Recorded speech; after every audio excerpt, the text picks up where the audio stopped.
ipinupunto kahapon ni Senator Pia. And ako, I totally agree mga kapatid, I totally agree doon sa kanyang argumento dito po sa panukalang ito. Tama po dito si Senator Pia And with all due respect kay Senator Risa Ontiveros, mabuti nga naman po at hindi ito agad pinalusot.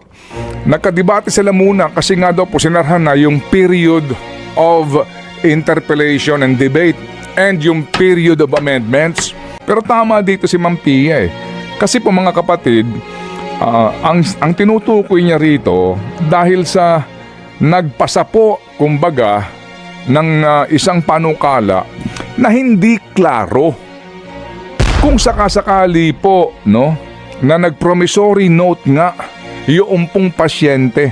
Kasi nga po ang sinasabi, tanggalin na daw po yung promissory note requirement na sinasabi po ni Ma'am Risa Ontiveros doon sa kanyang panukalang batas.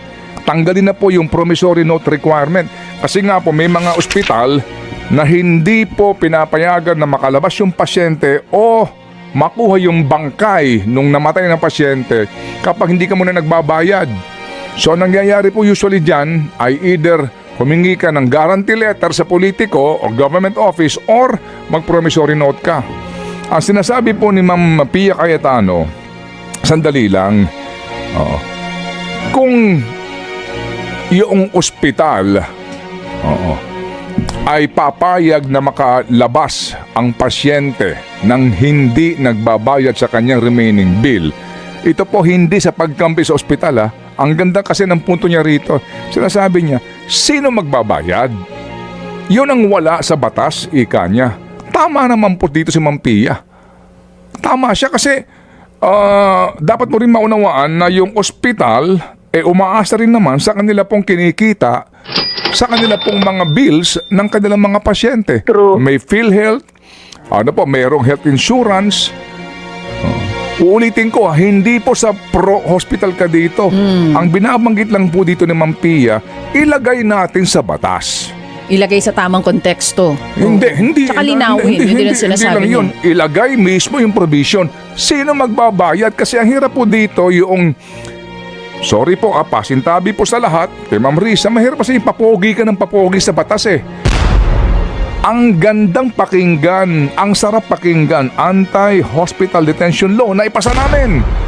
Nung naipasa na, ang problema, paano yung implementasyon?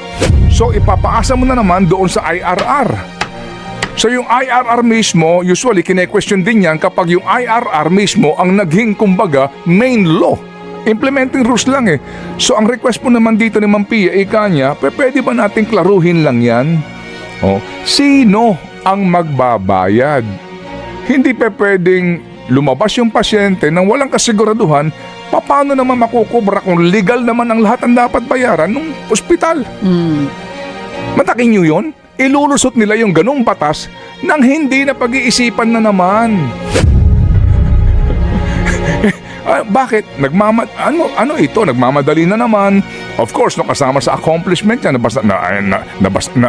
napasa namin ng ganitong batas, etc. Pero sa implementasyon na, may problema. Nagmamadali nga kasi.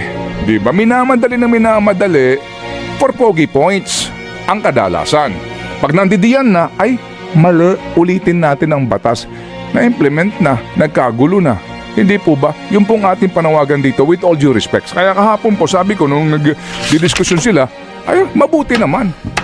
At napag-usapan nyo yan. Otherwise, lumusot yan. Kung hindi na ho nakialam ang iba, lulusot, and then third reading, approve na kagad ang batas, press conference, at kami ang pogi dito, nung in-implement na, nga. Hindi pa rin may implement kasi may butas sa batas. Think about it.